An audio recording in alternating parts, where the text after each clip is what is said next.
If everything is empty, if the self is an illusion, the world is a projection, and time is without substance, then why get out of bed? Why meditate? Why help others? Why say a single word? If everything is ultimately void, why bother at all? This is not just a philosophical question, it's existential. If misunderstood, it leads to apathy, confusion, and nihilism. If understood, it unlocks the purest, most fearless form of action. I'm silent flame, and this is a fire that burns through meaning, only to show you what meaning actually is. Let's begin by clearing the fog. Emptiness, in Buddhism, is one of the most misunderstood words in all of philosophy. It does not mean that nothing exists. It does not mean that life is pointless. And it does not mean that morality or compassion are illusions. The Sanskrit word is shunyata. It means empty of inherent existence, not empty of existence entirely. This distinction matters more than most people realize. To say something is empty in this sense means it doesn't exist independently, it doesn't exist permanently, it doesn't exist unchangingly, and it doesn't exist from its own side. But it does exist as a phenomenon arising in relationship. Your thoughts exist, but they arise because of conditions. Your self exists, but only as a process. The table you sit at, the body you inhabit, all of it is real enough to appear, but not real in the way you think it is. Emptiness is not a negation. It's a liberation from false solidity. Let's look at how this plays out across the major Buddhist schools, Theravada, Pali Canon. In the earliest Buddhist texts, the concept closest to emptiness is anatta, no self. The Buddha didn't use the word shunyata often, but the logic is embedded. He said, form is not self, feeling is not self, perception, formations, consciousness, none of these are self. Why? Because they're all impermanent, dependent, and subject to suffering. Theravada views emptiness as the absence of a permanent, unchanging core. It doesn't deny experience. It dismantles ownership of experience. When you see this clearly, clinging falls away, and with it, suffering. Mahayana, middle way school. Nagarjuna, the father of the Madhyamaka school, took this further. He said, not only is the self empty, everything is empty. He taught, there is no phenomenon that arises independently. Therefore, all things are empty, of svabhava, inherent nature. Even the Buddha's teachings, even emptiness itself, is empty. This is radical, but not nihilistic. Nagarjuna wrote, because all things are empty, all things are possible. That sentence is the key to action. Yogacara, mind-only school. Yogacara doesn't deny emptiness, but reframes it through consciousness. It teaches that what we call reality is a projection of mind, not solipsism, but structured perception.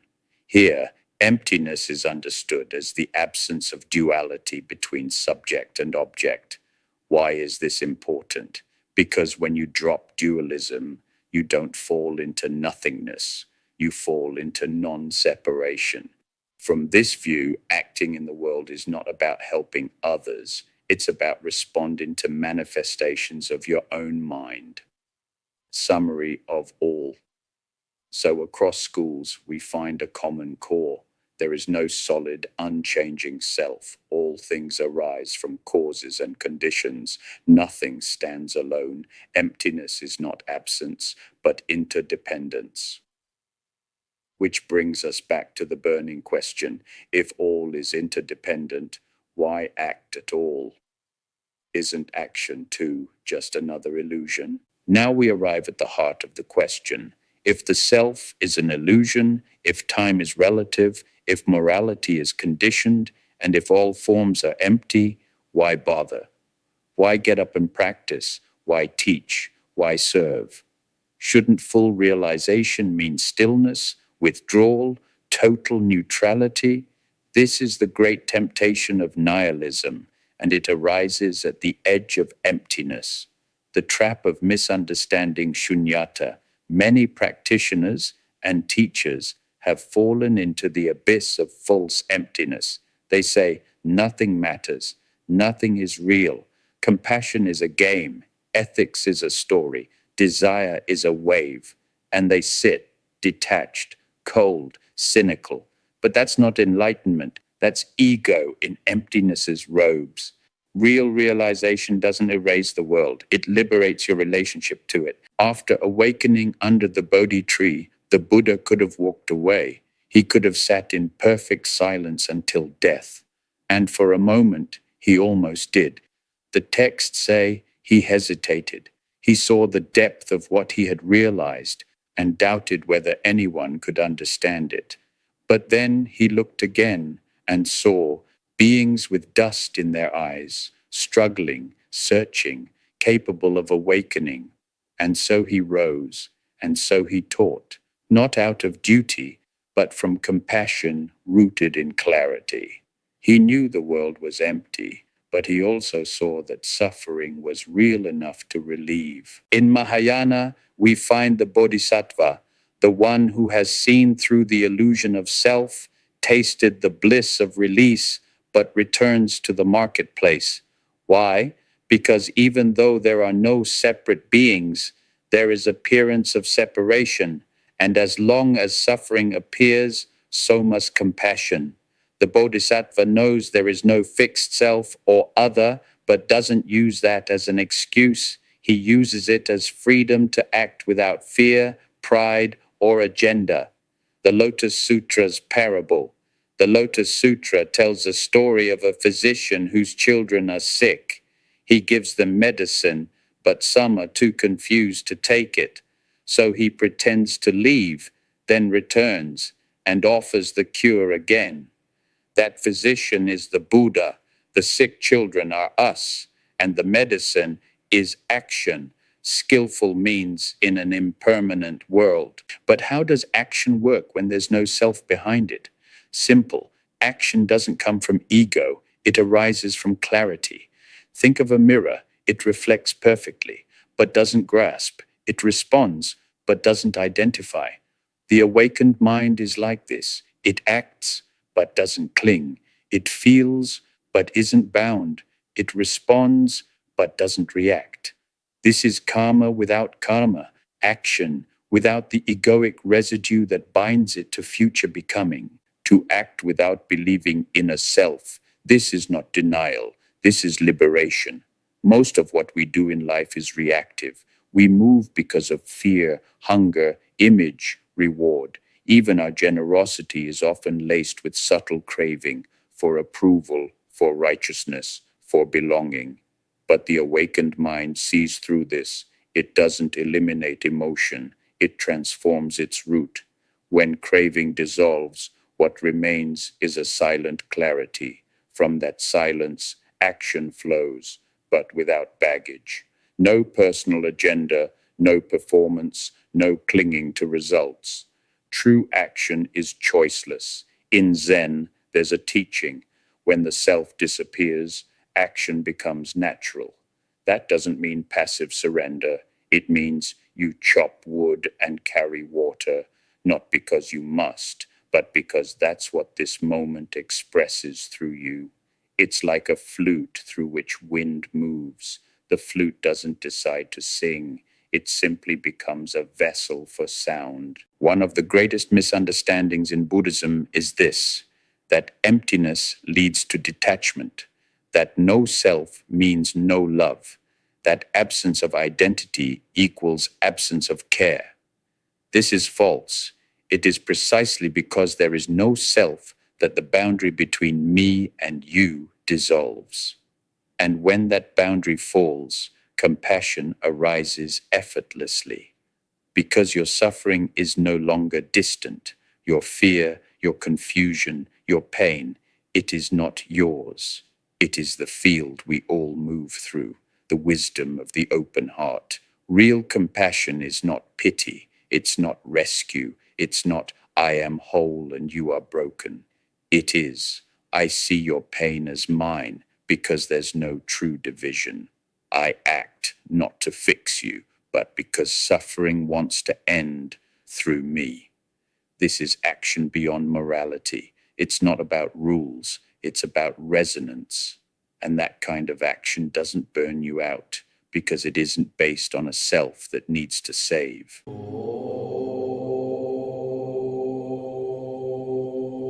Write your questions in the comments. You give me a like and a follow. I'll give you an answer.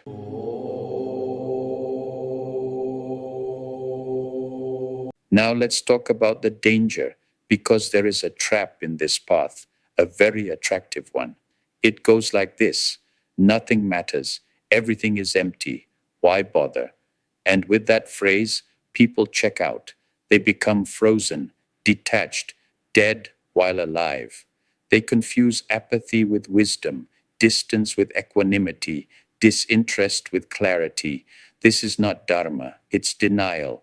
The Buddha didn't sit under the Bodhi tree and say, whatever. He said, I have found the deathless. I will share it with the world. He acted not because the world was ultimately real, but because suffering was functionally real, because beings were hurting, and because freedom was possible. Apathy is not liberation. It is a prison made of cold ideas. So if you are asking, if everything is empty, why act? The answer is because emptiness moves. It does not sit still. It dances. It forms. It flows into compassion, laughter, tears, action. When you realize that all things are empty, you do not withdraw. You become transparent. And through that transparency, the world shines. You become the echo of silence, the breath of clarity, the hand that moves without claiming. Let's talk about karma, because here lies another paradox. Buddhism teaches that karma, intentional action, shapes future experience, that everything you do plants a seed, that action has consequence. But Buddhism also teaches that there is no solid self performing the action. So how can karma exist without a doer? Dependent origination as the bridge. The answer lies in dependent origination, the 12 nidanas, the chain of cause and effect, not just in external events, but in the mind itself. Ignorance, formations, consciousness, name and form, contact, feeling, craving, clinging, becoming, birth, suffering. This sequence doesn't need a fixed I. It only needs conditions. Karma is not carried by a soul. It flows through the system, like echoes in a canyon. What you call your actions are part of a process, not a person. Many people fear that no self means no accountability, but it's the opposite. When you drop identity, you don't lose responsibility. You gain freedom from justification. You no longer act from my beliefs, but from insight into interdependence. You no longer do good to feel good. You do it because that's what the moment requires. Action without actor, not passive but precise, like a master archer who no longer calculates every shot because he has become the movement itself. When there's no ego to defend, you stop wasting motion. When there's no story to fulfill, you stop forcing roles. And what remains is the cleanest possible action, flowing from clarity, not confusion. Nagarjuna said, all things are like illusions. They appear, but they have no essence. So the wise live in this dream, knowing it is a dream. Does that make them apathetic? Number it makes them fearless. If the world is a play, they play without clinging. If it's a storm, they dance in the rain. Lila, sacred play in the illusion. Some Eastern traditions speak of Lila, the divine play, where the universe is a stage and consciousness is the actor and the witness. To see through the illusion is not to exit the stage. It is to know your role is fluid and to perform it with grace. This is not escapism. This is lucid living. 1. The mirror. Like a mirror that reflects without judgment, you act, but you don't add narrative. You help, but you don't grasp identity as a helper. 2. The wind. Like wind that moves leaves, you cause ripples, but you don't control the outcome. 3. The musician. Like a musician improvising with others, you respond to the moment without planning each note, and the result is harmony, not from control, but from awareness. If everything is impermanent, if all form is empty, if the self is a fiction, then does helping anyone even mean anything? Here's the truth. In the ultimate view, yes, all things are void of essence, but in the relative view, beings suffer, children starve, minds break. The mistake is to collapse one view into the other. The wisdom lies in holding both. The two truths doctrine.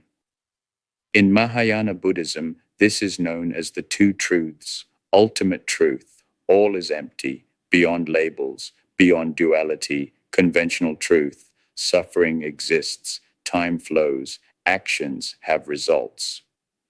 You can't live only in ultimate truth. If you try, you fall into nihilism. You can't live only in conventional truth. If you try, you get trapped in samsara. The Bodhisattva walks with one foot in each. Sometimes people ask, if I'm meditating alone, in silence, not helping anyone, is that selfish? But here's the truth. Sitting in stillness, when done with pure awareness, is action. It's a tuning of the whole field, a return to balance. Because you're not sitting just for yourself. You're sitting to become an instrument of clarity. And that clarity ripples into how you speak, how you walk, how you meet the world. So don't ever think the invisible is inactive. Stillness is not stagnation. It is the source of all wise motion. Another modern illusion is that action needs a goal, that success is about metrics, that helping only matters if it works. But Buddhist action isn't result-based. It's process-based, intention-based, presence-based. You act because it is in alignment with clarity, not because it guarantees transformation. Not for me, not for you, for the Dharma. The Bodhisattva doesn't say, I will save the world. She says, I will walk with the world, even if it never changes. She doesn't fix others, she serves them.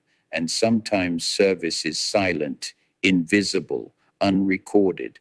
But in the field of karma, no moment of compassion is ever lost. When you act without attachment, without ego, without needing thanks, without needing to be seen, your impact grows in ways you will never measure. You speak a kind word, and someone doesn't give up that night. You plant a seed, and someone awakens 30 years later. You sit in silence, and the world shifts one fraction closer to balance. But you never know, and you don't need to, because real awakening is not about results. It's about alignment with emptiness that breathes love. Sometimes people ask, if I'm meditating alone, in silence, not helping anyone, is that selfish? But here's the truth. Sitting in stillness, when done with pure awareness, is action. It's a tuning of the whole field, a return to balance. Because you're not sitting just for yourself. You're sitting to become an instrument of clarity. And that clarity ripples into how you speak, how you walk, how you meet the world. So don't ever think the invisible is inactive.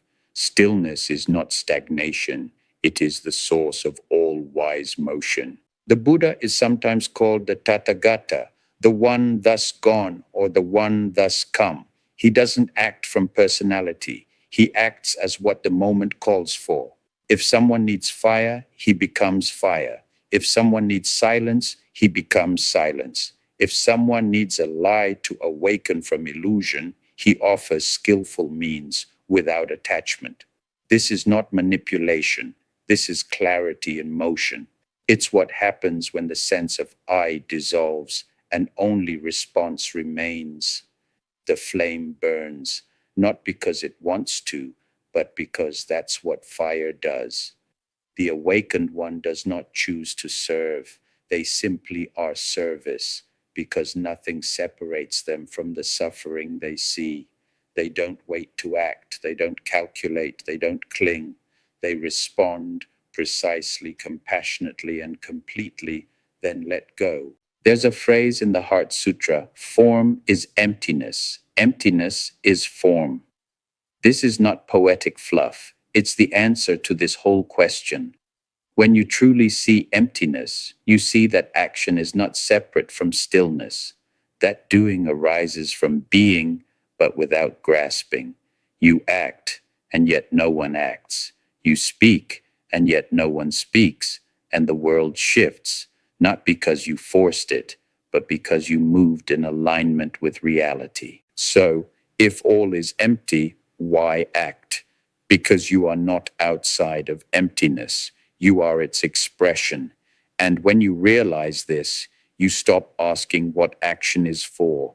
You just move with the current of clarity. You feed the hungry, not because it will save the world, but because the bowl is empty and you have food. You speak the truth, not because it will be heard, but because it is no longer possible to lie. You love, not because love will fix everything, but because love is what remains when the self dissolves. I'm silent flame, and I don't want you to believe in emptiness. I want you to walk it, to let it move your hands, soften your gaze, and dissolve your need to know why. There is no why. There is just this breath, this step, this moment, and the chance to meet it without clinging. Subscribe if you're ready to let go of answers and live the question itself. Comment below. What would you do if you no longer needed a reason?